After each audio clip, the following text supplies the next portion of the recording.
அடுத்த யுத்தத்தை தற்போது ஆரம்பிப்போம். ஆகவே அடுத்து வருகின்ற 5-10 வருடங்களில் யாழ்ப்பாணம் அபிவிருத்தி அடைந்த பிரதேசமாக மாறும் என்பதை நான் உறுதியாக தெரிவிக்க விரும்புகிறேன். யாழ்ப்பாணம் பல்கலைக்கழகத்தை தொடர்பாக அரசாங்கம், மத்திய அரசாங்கம் தலையிடவில்லை. உங்களுடைய மாகாண அரசாங்கத்துக்கு முடியும். அப்படி பல பல்கலைக்கழகங்களை ஸ்தாபிப்பதற்கு யாழில் அதிநவீன கரணி வகுப்பறைகள் மற்றும் தேர்ச்சி பெற்ற விரிவுரையாளர்கள் அடங்கிய ஸ்லிட் நொதர்ன் யூனிகள் உங்கள் எதிர்காலத்தை ஆரம்பித்திருங்கள். மத தலைவர்களே, அமைச்சர்களே, சபையினுடைய தலைவர் அவர்களே, அரசு அலுவலர்களே, உத்தியோகர்கள் அனைவருக்கும் அன்பான வணக்கம்.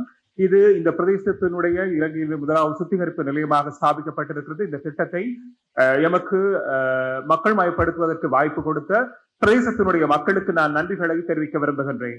காலையடி பிரதேசத்திலே கிராம சேவக அலுவலர் பிரிவொன்றினை மக்கள் கேட்டிருக்கிறார்கள். அதை செய்யுமாறு ஆளுநர் அவர்களுக்கு நான் பணிப்புரை விடுக்க விரும்புகின்றேன். இந்த சுத்திகரிப்பு நிலையத்தினை ஆரம்பித்ததன் ஊடாக யாழ்ப்பாணத்தினுடைய குடிநீர் பிரச்சனைக்கு ஒரு தீர்வு கிடைக்க பெற்றிருக்கின்றது. இந்த சுத்திகரிப்பு நிலையம் ஊடாக எங்களுக்கு குடிநீர் பாரிய அளவிலே கிடைக்கப்பெறுகின்றது.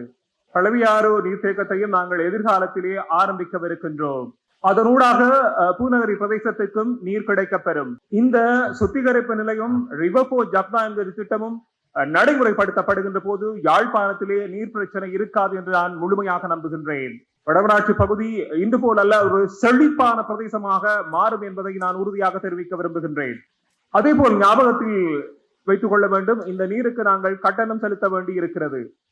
விசேடமாக சூரிய சக்தியை பயன்படுத்தி அந்த தொகையை நாங்கள் குறைப்பதற்கு எதிர்பார்க்கின்றோம்.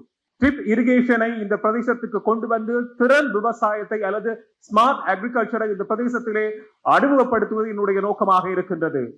ஆகவே இந்த நீருக்கு நாங்கள் கட்டணம் செலுத்துவோம் என்று சொன்னால் ஒவ்வொரு லீட்டரிலும் இருந்து நாங்கள் உச்ச பயனை பெற்றுக் கொள்ள வேண்டும். அது எங்களுடைய தலையாய கடமையாக இருக்கின்றது. ரிவர்போ ஜப்னா அதுபோல இந்த சுத்திகரிப்பு நிலையம் ஊடாக நாங்கள் பொருளாதாரத்தை வலுவூட்ட எதிர்பார்க்கின்றோம். அதுபோல காங்கேசன் துறைமுகத்தை நவீனமயப்படுத்துவதற்கு இந்தியாவுடன் நாங்கள் நடவடிக்கை எடுக்கவிருக்கின்றோம். சீமந்த கைத்தொழிற்சாலை இருந்த இடத்திலே நாங்கள் முதலீட்டு வலயம் ஒன்றினை ஆரம்பிக்க எதிர்பார்க்கின்றோம். அதே போன்று பூநகரை பிரதேசத்திலும் அப்படியான ஒரு முதலீட்டு வலயத்தை உருவாக்க நாங்கள் எதிர்பார்க்கின்றோம். அதுபோல பலாலி பிரதேசத்தை அபிவிருத்தி செய்து சுற்றுலாத்துறையை மேம்படுத்தவும் நாங்கள் எதிர்பார்க்கின்றோம். அதுபோல இந்த பிரதேசத்திலே உங்களுக்கு தெரியும், காற்று வேலை இருக்கிறது, அதே போன்று சூரிய மின்சக்தி இருக்கிறது. இதனூடாகவும் பொருளாதார நன்மைகள் எங்களுடைய சாதாரண மக்களுக்கு கிடைக்கப்பெறும் என்று நான் நம்புகின்றேன். ஆகவே அடுத்து வருகின்ற 5-10 வருடங்களில் யாழ்ப்பாணம் அபிவிருத்தி அடைந்த பிரதேசமாக மாறும் என்பதை நான் உறுதியாக தெரிவிக்க விரும்புகின்றேன். ஆகவே யாழ்ப்பாணம் பல்கலைக்கழகத்தை தொடர்பாக அரசாங்கம், மத்திய அரசாங்கம் தலையிட முயற்சிக்கவில்லை. உங்களுடைய மாகாண அரசாங்கத்துக்கு முடியும். அப்படி பல பல்கலைக்கழகங்களை இந்த பிரதேசத்தில் ஸ்தாபிப்பதற்கு. ஆகவே நாங்கள் முன்னோக்கி பயணிப்போம். யுத்தம் நிறைவு பெற்று தற்போது 20 வருடங்கள் ஆக போகிறது. நாங்கள் முன்னோக்கி பயணிப்பதற்கான காலம் உதயமாகி இருக்கிறது. நாங்கள் அடுத்த யுத்தத்தை தற்போது ஆரம்பிப்போம். அதுதான் பொருளாதார யுத்தம். அந்த யுத்தத்தை தான் நாங்கள் ஆரம்பித்து முன்னோக்கி பயணிக்க வேண்டும். அதுபோல இந்த சுத்திகரிப்பு நிலையத்தை எங்களுக்கு பெற்றுக் கொடுத்த ஏடிபி அமைப்பினருக்கு என்னுடைய விசேட நன்றிகளை நான் தெரிவிக்க விரும்புகின்றேன்.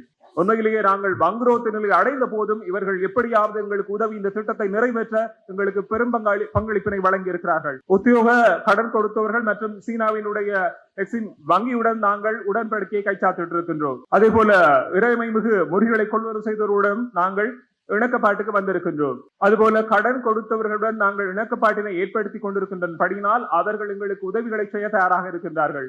அதுபோல உங்களுக்கு தெரியும், ஜப்பான் நாடு எங்களுக்கு அது தொடர்பாக அறிவித்திருக்கிறது. அது தொடர்பான பணிகளை மேற்கொள்வதற்கு அவர்கள் தயாராக இருக்கின்றார்கள். மற்றைய நாடுகளுடன் நாங்கள் ஒன்றாக சேர்ந்து பயணிக்கவிருக்கின்றோம். அதுபோல உங்களுக்கு தெரியும், மோடி பிரதம அமைச்சருடன் நாங்கள் இணக்கப்பாட்டு வந்து விடயங்கள் தொடர்பான ஒப்பந்தங்களை கைச்சாத்திட்டு அது தொடர்பான பணிகளை நாங்கள் விரைவுபடுத்தி இருக்கின்றோம். அதுபோல எங்களுடைய கால்நடை வளர்ப்பு தொடர்பாக இந்தியாவினுடைய அமுல் கம்பெனி, அதே போன்று எங்கள் நாட்டினுடைய காகிஸ் கம்பெனியுடன் நாங்கள் கதைத்து அது தொடர்பான வேலைகளை செய்து வருகிறோம். ஆகவே மீண்டும் நாட்டிலே பணம் புழக்கத்துக்கு வருகின்ற, மக்கள் கையிலே காசு வருகின்ற நிலை ஏற்பட்டிருக்கிறது. இன்று மக்கள் மத்தியிலே காசு புழங்குகின்ற ஒரு நல்ல சந்தர்ப்பம் உருவாகி இருக்கிறது. ஆகவே தொடர்ச்சியாக இந்த வேலைகளை நாங்கள் முன்னெடுத்து செல்ல வேண்டும். அப்போது நாட்டினுடைய பொருளாதாரம் வளர்ச்சியடையும். அதுபோல யாழ்ப்பாணம் பொருளாதாரத்தினுடைய முக்கிய நிலையமாக மாறும் என்பதை நான் சொல்ல விரும்புகின்றேன். உண்மையிலே அவருடைய அமைச்சுடன் இணைந்து மலையகத்திலே நாங்கள் புதிய கிராமங்களை உருவாக்கப் போகின்றோம். அங்கிருக்கின்ற தோட்டம் என்கின்ற நிலையை நீக்கி கிராமங்களாக அபிவிருத்தி செய்வதற்கு அவருடன் நாங்கள் இணைந்து பயணிக்கவிருக்கின்றோம். ஆகவே எதிர்காலத்தில் எங்களுக்கு நிறைய வேலைகள் இருக்கின்றன. ஒன்றாக சேர்ந்து செய்வதற்கு எனக்கு அழைப்பு விடுத்தமையிட்டு அவருக்கு நன்றி தெரிவித்து நிறைவு செய்கின்றேன். நன்றி, வணக்கம்.